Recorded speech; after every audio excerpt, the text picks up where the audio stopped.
Your water bottle? Yeah, no, I need to go and fill my water bottle, otherwise we're good. It's good. We have the crew have been working hard this week to get us all ship ready to go, so, and we are. Good. Yeah. And of course, completely fossil fuel free as well. We are absolutely fossil free. So we have now sailed by Jaybird for about 2.5 years, done to Hobart, to Brisbane, to Gladstone, and now this is obviously the first Gold Coast to Mackay that we're very excited over, and get in there and have a rum.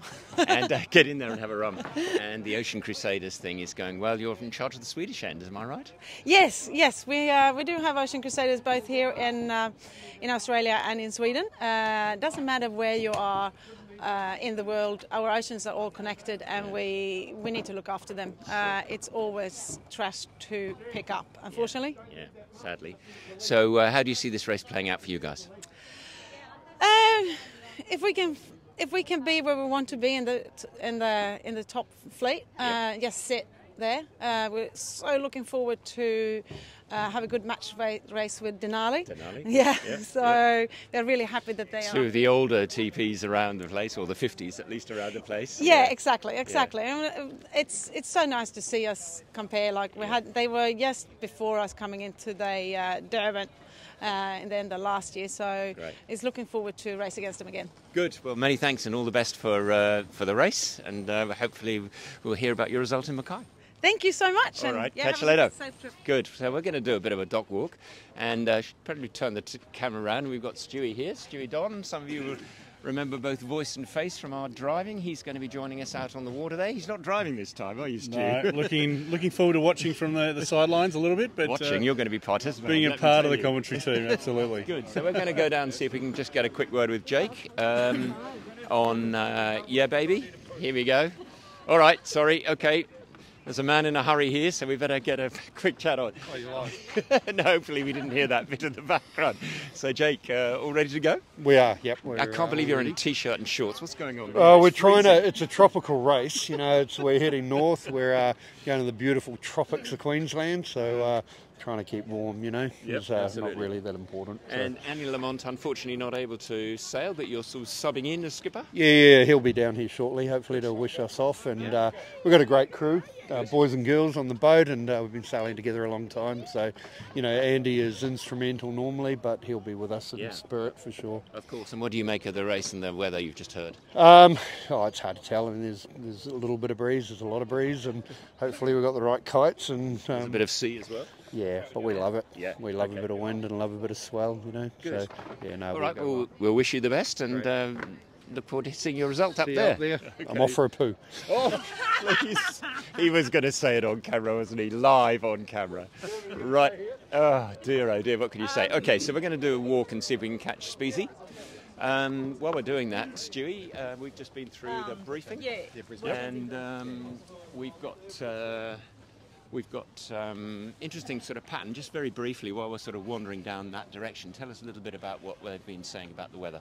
So the weather seems to be a little bit on the lighter side of what was earlier predicted. Yeah, they were sort of like 20s for a while, and now sort of 10, 15s. Yeah, the start we're going to see around that 12 to 15s. Yeah. There's a lot of talk about the swell building, so there's a lot of interest in what's happening with the swell, but the actual weather is predicted to build up and increase this afternoon, staying in the south, possibly swinging more southeast from southwest. Progressively more, sort of almost just backing the whole way up the racecourse. Yeah. Absolutely. Yep. And building from that 10 to 15 at the start up to around 30s this afternoon. Right. That swell they're talking about this afternoon as they get higher up the coast is anticipated to build to around 3 to 4 metres. Okay. So there is a little bit of chat around that. So the boats will be having that in the back of their minds from strategy. So we're down at Maritimo Catwincher. Peter, he's about to brush his teeth, poor man. So last minute preps going on here. So this is the beautiful Catwincher, Maritimo Catwincher, in gorgeous shape. You'll notice, anybody who's been watching her from Hobart, no mizzenmast. They're two-handing, so they're going to find it... that would be, I think, one too many, especially if you're setting a little kite off that one as they did down to Hobart.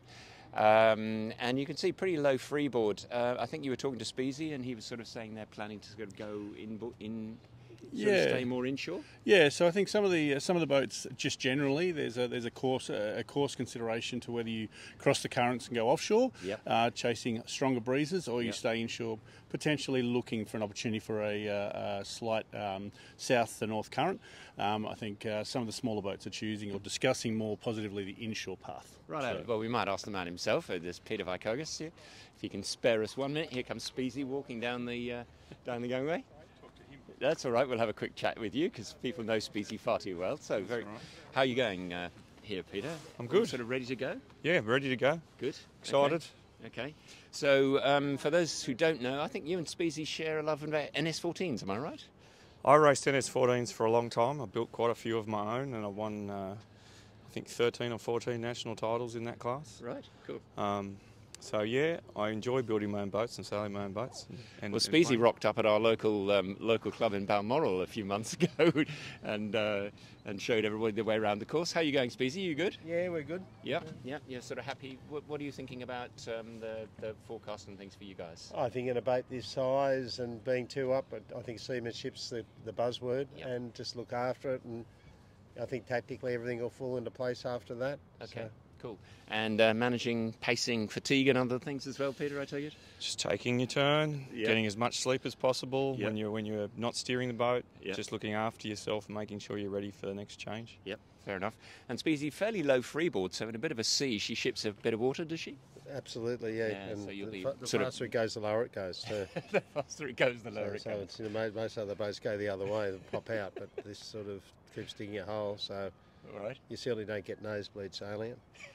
I think you can judge your speed by how close the water is to the top of the transom. Yes, that's right, yes. And a fine cheese platter down the back there, the old Starling, so you're all fixed with that, that's good. All right, well, we'll let you get on with it, guys. Thanks very much indeed. Good luck with the race, and look forward to seeing your result. We're going to go for a bit more of a dock walk. See ya. Bye now.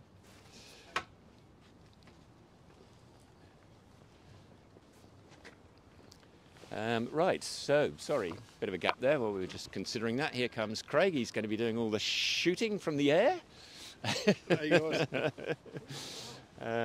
So we're going to walk around and see if we can see Dagay 2 around the other side there.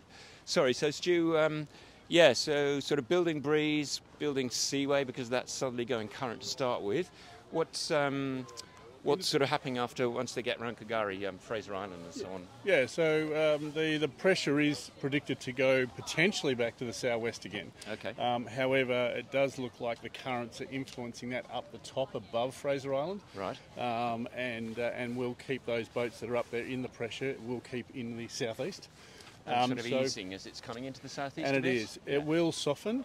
It will soften up there, so the boats will be going into a softening pressure again around that 15 knots as they come to approach the finish, sort of in 2 days' time, that 48-hour period. And then obviously the slower ones, there is a new trough building, which is... There's a low coming in or something, and it's bringing a bit of rain, I think, in the beginning of the next week. Yeah, boats that'll sort of be still racing through the weekend and into next week. We'll see a little bit of moisture and a little bit of rain and that sort of thing, so yes. Okay. And for our 100-footer Wild Thing, pretty quick start, I'm taking it. Is she going to be fast most of the way up, do you reckon? She'll carry the pressure all the way through. She'll get that south. It'll be southeast when she gets to the top of Fraser. Yes, okay. She'll turn inside Lady Elliot. Actually, they may stay outside Lady Elliot. Okay. There is quite a bit of discussion around the idea of currents and getting out of the currents up that part for some of the smaller boats. All right. But currents is very much part of the consideration up there. Okay. All right. So we've got the very elegant Milius here. The Milius 50 Dagay 2. Is Rob around? Rob? Yes. Rob who? Oh, sorry, I beg your pardon. It's Craig. I'm here. My apologies. No, I'm Rob. Yeah. Can you mind just literally giving us 1 minute and just tell us how you're going? Oh, we're getting there. Good. Heading north and enjoy a bit of sunshine today. Righto. And you're all sort of prepared after your trip up from Sydney? That went well? Never prepared. Never prepared. Always just hanging in there. Okay. No, it's a pleasure. It's good fun, though, isn't it? Yeah, absolutely. You know, the organisation's been very good. Yeah, indeed. You know, there's a bit of drama about the baggage. The baggage truck was interesting, you know. It always is. Quite sure what time it was, but no, I think the club's done a real great job, and Mackay is very keen, obviously, Yeah, and absolutely. there's going to be a bit of reception up there, which we're looking forward to. And what's your sort of strategy for this race without giving too much away? Just get there in one piece safely. Okay, so yes, bit of seamanship and the heavier just stuff. safely and pleasurably. Okay, good. This is a recreational pastime. Excellent. Well done. Have a good time. See you later. All right, we might just. I think we've got Sunfast down here, so we might go down. So Sunfish, I beg your pardon, is a Sunfast 3300. They're really popular. These little sort of 30-something footers. We might talk about it when we're on the race course, but quite a lot of them appeared sort of 4 years ago. They were all doing trials for what at that stage was meant to be mixed gender Olympics offshore, which would have been really fun for the Olympics at last. That's not happened. However, it's produced some really fast boats. So the JPKs, the Sunfasts, Lombards and so on, little Mistral over there, Rupert Henry's job, which came up to the Gold Coast.